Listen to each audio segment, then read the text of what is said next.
Elle est élégante, spectaculaire. Elle est la star sur les plages de la Martinique. Elle, c'est la Yole, un voilier qui va vous surprendre. La Yole de Martinique, c'est d'abord une embarcation utilisée autrefois par les marins-pêcheurs pour partir en mer. Ce canot en bois comportait pour seul élément de navigation une voilure et une pagaie. La coque de la Yole est en bois massif. La taille maximum autorisée est de 10,50 m. La Yole pèse environ 800 kg. La construction de la Yole, alors première chose, choisir les bonnes essences. Cette partie-là, qu'on appelle la quille, elle doit être faite à un bois très dur, angélique ou tech ou de la marante, et sera amenée à être glissée sur la plage pour la rentrer et la sortir. L'essence pour faire les membouures, c'est-à-dire les côtes que vous voyez là, et elles sont faites en général en poirier. Pour remplacer le poirier pour faire les membouures, le bois qui s'appelle acajou rouge pour faire les membouures. Les traves, c'est l'avant de la Yole, qui est fait aussi en bois soit de l'acajou, soit du poirier. La Yole est façonnée par des charpentiers de marine, sans l'aide de plan, uniquement à l'instinct et selon un savoir-faire ancestral. Il n'y a pas de plan pour faire les yoles. C'est à l'œil qu'on le fait, c'est empirique. Et comment on fait pour pouvoir faire une yole différente de l'autre? On s'inspire des premières yoles, des anciennes yoles. Et par rapport à leur navigation en mer, on sait si elle en faut, il faut grossir l'avant. Si l'arrière descend trop, il faut l'aplatir un peu. Et d'après la dextérité de chaque patron, ils veulent une yole qui leur convienne à leur manière de barrer. Et là, on s'adapte, on prend la base sous les anciennes pour pouvoir progresser dans l'avenir. Les yoles qui ont réalisé le premier tour en 1966 affichaient une longueur variant entre 6,50 m et 7,50 m. La Yole a une durée de vie de 3 à 10 ans, selon les moyens de l'équipage, car elle peut coûter jusqu'à 25 000 €. Sa fonction, trouver le meilleur compromis entre stabilité et vitesse. Au fil des ans, les courses à deux voiles ont vu le jour. Particulièrement prisées du public, elles font appel à toute la puissance physique de l'équipage, une maîtrise de l'embarcation à toute épreuve et une concentration sans faille des yoleurs sur les bois dressés. Face au succès obtenu lors des courses dominicales et devant l'engouement suscité par le Tour des Yoles, la Société des Yoles Rondes a lancé les premières compétitions de bébé Yole durant la saison 84-85. Ces embarcations d'environ 6 mètres constituent en effet un excellent apprentissage des bases et permettent au plus grand nombre de se familiariser à la yole. Depuis 3 ans que j'ai fait la yole, mon papa m'a appris à faire de la yole et puis appris à faire de la voile. Et puis j'ai commencé à faire de la mini-yole touche en 3 mètres, c'est sous l'eau.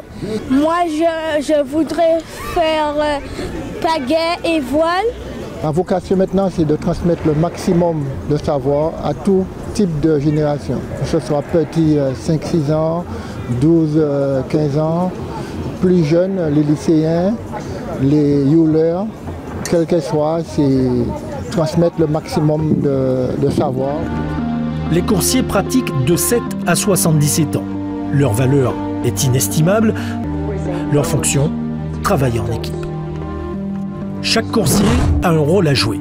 Les bois dressés doivent équilibrer l'embarcation. La concentration doit être totale. Parfois, des changements d'équipier périlleux sont opérés en pleine navigation. Le manœuvre d'écoute est chargé de la propulsion grâce au réglage de la voile. Le patron et ses aides-patrons dirigent la yole et font les choix tactiques en fonction du vent et de la position des adversaires. Voilà une photo, et voilà une autre photo avec toujours le Boeing, tu vois, c'est une belle yole, hein, et avec la voile de 18 mètres. Bon alors, on était en voile de coton.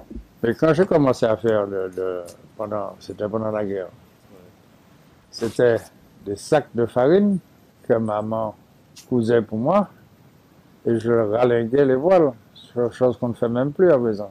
Quand nous avons commencé, après chaque course, les municipalités nous recevaient à la cantine.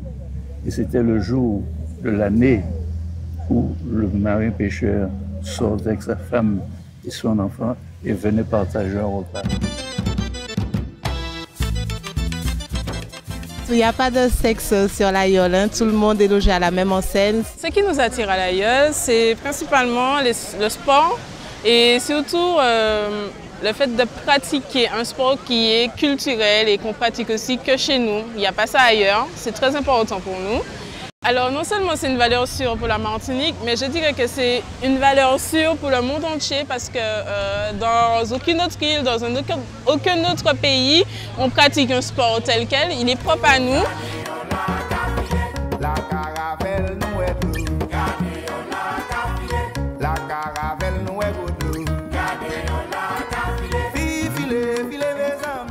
Le Tour des Yoles Rondes de Martinique ne s'improvise pas. Les coursiers aguerris s'entraînent tout au long de l'année. Ils accomplissent de véritables prouesses physiques et techniques durant la compétition.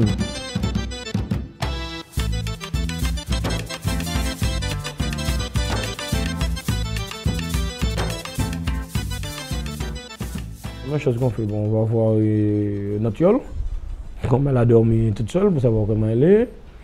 Après, on fait un point météo. Pour savoir éventuellement les choix qu'on peut faire en voilure. On a un petit noyau qui se réunit. On discute de la météo, du parcours, tout ça, les difficultés du parcours.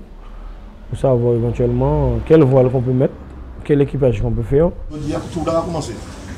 Là, il y a red joli. Mais on ne peut pas mettre de pression là, nous quand même les gars. Nous habitués à faire. L'autre jour, nous faisons bien 75. Je dis nous faisons bien 54 parce que bon. Nous plus long. Mais quand nous plus travail, nous plus travail. Chaque monde fait travail sereinement. Et puis, monsieur, pas ni moins pour ne pas passer.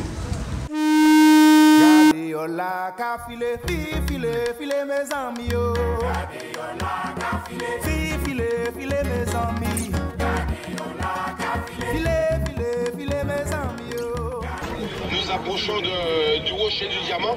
Les choses sérieuses commencent, même si le rocher du diamant, la mer est belle, mais il y a un vent intéressant. Très bien, Recette Orange est toujours en tête. Recette Orange, toujours en tête.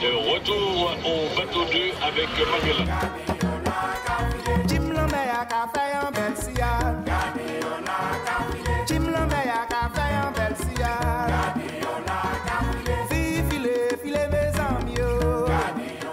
Alors l'association Écomobile existe depuis 2008 et elle a pour but de sensibiliser la population, notamment sur la valorisation des déchets et aussi tout ce qui est lié à la mobilité durable. Nous travaillons à partir de voiles de yole, notamment les yoles usagés. Alors ça nous permet à la fois de créer des objets innovants, hein, des sacs, des trousses, tout à fait en lien avec le développement durable, notamment l'économie circulaire, puisqu'on est aussi dans la valorisation des déchets. Que l'Aïol soit reconnu effectivement au patrimoine de l'UNESCO, c'est une bonne chose, c'est une excellente chose pour la Martinique, dans la mesure où c'est un sport, c'est une animation au niveau du territoire qui est extrêmement populaire. Quand on sait que sur chaque étape, par exemple du Tour, on a pratiquement 30 à 50 000 personnes, on a à peu près 10 000 personnes en mer. Nous avons plusieurs objectifs à travers cette démarche. Conserver le savoir-faire des charpentiers de marine locaux. Transmettre des savoir-faire liés à la navigation. Confirmer et renforcer les liens entre les praticiens de l'Aïol et la société locale. Avec la reconnaissance de l'Aïol martiniquaise à l'UNESCO, nous voulons prendre part à la promotion de la diversité culturelle dans le monde. Avec les couleurs, je vois comment c'est magnifique. C'est extraordinaire. Je ne m'attendais pas du tout à ça. Je savais qu'il y avait des couleurs, mais à ce point, et une ambiance, vraiment, ça laisse sur le derrière.